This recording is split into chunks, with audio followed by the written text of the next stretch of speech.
స్థానిక సంస్థల ఎన్నికలకు జనసేన పార్టీ నాయకులు కార్యకర్తలు సిద్ధంగా ఉన్నారని జనసేన ప్రధాన కార్యదర్శి యశ్వంత్ తెలిపారు. ఆదివారం నగరంలోని జనసేన పార్టీ కార్యాలయంలో జనసేన నాయకులు కార్యకర్తలతో ఆత్మీయ సమావేశం ఏర్పాటు చేశారు. ఈ సందర్భంగా ఏర్పాటు చేసిన విలేకరుల సమావేశంలో వారు మాట్లాడుతూ ఆంధ్రప్రదేశ్ రాష్ట్రంలో 2019 సార్వత్రిక ఎన్నికల్లో వైకాపా ప్రభుత్వ పాలనలో అరాచకాలకు అడ్డుకట్ట వేసి సార్వత్రిక ఎన్నికల్లో గెలిపే లక్ష్యంగా కూటమి పార్టీగా ఏర్పడి విజయం సాధించడం జరిగిందన్నారు.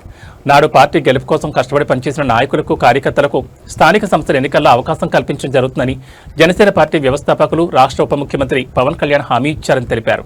ఆయన సూచన మేరకు నియోజకవర్గాల వారీగా సమన్వయ కమిటీలను ఏర్పాటు చేసి రాబోయే స్థానిక సంస్థల ఎన్నికల్లో గెలిపే లక్ష్యంగా పోరాడాలని సూచించడం జరిగిందన్నారు.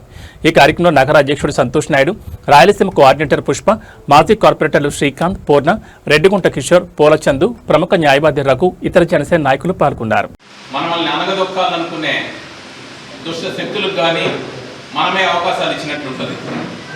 అలాంటి సందర్భంలో అందరూ కలిసికట్టుగా ఒక తాటిపైకి వచ్చి అందరినీ కలుపుకొని పోయి ముందుకు తీసుకునే ఉద్దేశంలో భాగంగా ఈరోజు వారి అభిప్రాయాలను తెలియజేసేదానికి వచ్చారనమాట. మన శ్రీకాంత్ అని చెప్పినట్లుగా నియోజకవర్గానికి ఒక కమిటీ, అంటే సమన్వయ కమిటీ, ఒక 7 మందితోనో 10 మందితోనో వేసుకొని, అంటే అందరూ కూర్చొని మాట్లాడినప్పుడు ఇట్లాంటి గొడవలు ఇట్లాంటివి అవుతూ ఉంటాయి. అందరినీ దృష్టిలో పెట్టుకొని ఒక కమిటీ ఏర్పాటు చేసుకొని ఎవరి నాయకత్వంలో అయితే మనకు జనసేన పార్టీ ముందుకు రాగలుగుతుందనో చూసుకొని చేసుకుంటే చాలా మంచిది.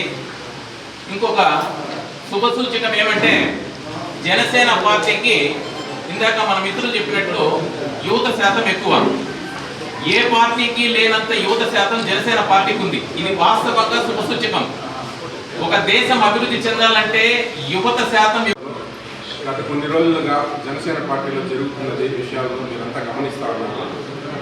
ఆ సమస్యలకు సమాధానం వెతుక్కుంటూ ఆ సమస్యలకు కారణమైన వ్యక్తులకు ఏ విధంగా సమాధానం చెప్పాలో దాని గురించి సుదీర్ఘంగా మా కార్పొరేటర్లు మరియు మా సీనియర్ నాయకులు అందరూ కలిసికట్టుగా నిర్ణయం తీసుకుంటున్నారు. త్వరలోనే వారిపై తీసుకునే చర్యలకు ప్లస్ మేము ఫ్యూచర్లో పార్టీ బలోపేతానికి తీసుకోబోతున్న నిర్ణయాలను మీడియా మిత్రులకు మరియు ప్రజలకు తెలియజేస్తామని తెలియజేస్తాం. ఎందుకంటే రాబోయే స్థానిక సంస్థ ఎలక్షన్స్లో అందరూ కలిసికట్టుగా కూటమితో అందరూ కూడా ఒకే తాటిపైన ఏర్పాటు చేసుకుంటూ పార్టీ బలోపేతం చేయాలనేసి జనసేన డిప్యూటీ సీఎం గారి ఆదేశాల మేరకు మనం ప్రతి నియోజకవర్గంలో ఒక సమన్వయ కమిటీ ఏర్పాటు చేసుకొని పార్టీని అన్ని కుల మతాల భేదాలు లేకుండా అన్ని వర్గాల్ని పార్టీని బలోపేతం చేయాలనే ఉద్దేశంతో ఈ సమావేశం జరుగుతుంది. జై జనసేన. ఈ సమావేశం ముఖ్య ఉద్దేశం ఏమంటే, వార్డు స్థాయి నుండి గ్రామ స్థాయి నుండి పార్టీ బలోపేతానికి ఎటువంటి నిర్ణయాలు తీసుకోవాలి, ఏ నాయకత్వంలో అయితే బాగుంటుందనే ఒక చిన్న చర్చ కోసమే, ఇది భవిష్యత్ ప్రణాళికలు సృష్టించడానికి కోసమే మేము ఈ సమావేశాన్ని ఏర్పాటు చేసుకున్నాం. భవిష్యత్తులో జనసేన పార్టీ అంటే ఒకే తాటిపైకి వస్తూ అందరూ ఒకటిగా ఉంటామనే నినాదంతో అందరూ ఇక్కడికి సమావేశం రావడం జరిగింది. వాళ్ళ అభిప్రాయాలు తెలియజేశారు. అదేవిధంగానే వార్డు వైజ్ ఏ వార్డులు జనసేన పార్టీ పోటీ చేయాలి, ఎవరెవరికి ఏం సపోర్ట్ చేయాలనే చిన్న సమావేశమే ఇది. భవిష్యత్తులో అందరూ కూడా పవన్ కళ్యాణ్ గారి ఆశయాలకు అనుగుణంగా పార్టీ క్రమశిక్షణకు కట్టుబడి ఉంటూ పార్టీని ముందుకు తీసుకువెళ్ళే సదుద్దేశంతో ఇక్కడ ఉన్న నాయకులందరూ కూడా మూకుమ్మడిగా వాళ్ళ సందేశాన్ని వ్యక్తపరచడం జరిగింది. అదేవిధంగా అందరూ కలిసికట్టుగా కూడా మేము భవిష్యత్ ప్రణాళికలు సృష్టించి జనసేన పార్టీ బలోపేతానికి కూడా కృషి చేస్తామని కూడా సభాముఖంగా తెలియజేసుకుంటున్నాం.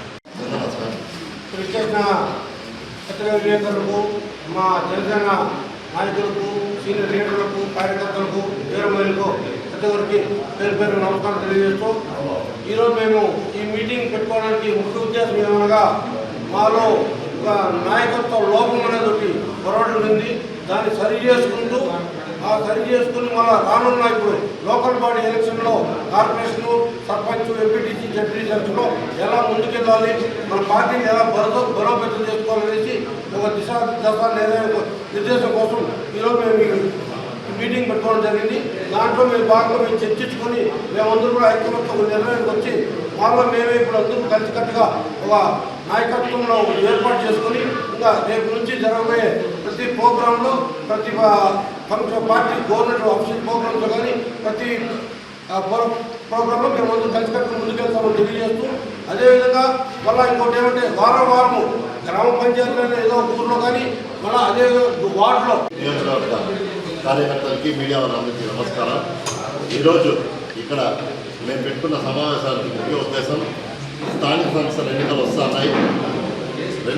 2024 ఎన్నికల తర్వాత గ్రౌండ్ లెవెల్లో క్యాడర్ ఇబ్బంది పడింది వాస్తవం.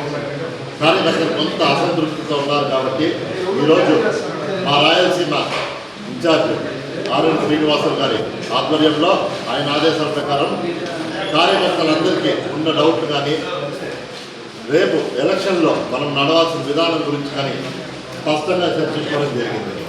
ఈరోజు చిత్తూరు నియోజకవర్గంలో నామినేటెడ్ పదవుల విషయంలో కానీ పార్టీలో ప్రభుత్వంలో పార్టీ భాగస్వామ్యం అవడంలో కానీ ఎక్కడన్నా కొంచెం ఇబ్బందులు ఉన్నాయి వాస్తవం. ఎందుకంటే స్థానికంగా ఉన్న వ్యక్తి ఎవరైతే పార్టీ లీడర్షిప్ అప్పగిచ్చిందో వాళ్ళ ప్రవర్తన వల్ల ఈరోజు కార్యకర్తలు దెబ్బతింటున్నారు.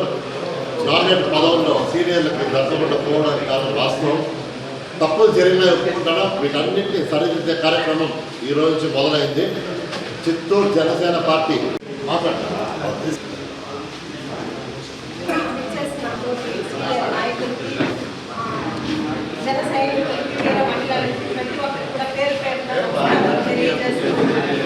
ఎప్పుడైతే పార్లమెంట్ సమాచార కమిటీలో ఒక సీనియర్ నాయకుడిని గుర్తించి 2009 నుంచి 14 నుంచి మాకు పెట్టుకుంటారని పదవి ఇచ్చినారు. ఆ రోజే పీఓసీ పదవి అనేది రద్దయింది అనుకోవాలి. అక్కడ సరిగ్గా లేదని కదా మాకు ఇచ్చింది. దీన్ని మీరు ఎందుకు గుర్తించలేదు? ఇక్కడ నా తోటి వాళ్ళు కూడా అడుగుతా ఉన్నారు. అక్కడ సరిలేదని నాయకుడే స్వయంగా మాకు అప్పచెప్పినాడు. ఈ బాధ్యత ఎంతవరకు ఉంటుంది? మీకు పోస్ట్ వచ్చేంత వరకు మాకు ఈ బాధ్యత ఉంటుంది. ఆ బాధ్యతని సక్రమంగా నిర్వర్తించాలంటే మనం అందరూ కూడా కలిసికట్టుగా పనిచేయాలి. కానీ ఊరికే గొడవలు ఎవరు వార్డు స్థాయి లేని వాళ్ళు కూడా వచ్చి 7 నియోజకవర్గాలు 7 చోట్ల జెండాలు ఎగరేసినారు. ఇవంతా అంటే మాకు వస్తుంది, మండిపోతుంది చిరాగ్గా. 2009 నుంచి ఏమి పోగొట్టుకున్నారనేది నాకు తెలుసు. ఎందుకు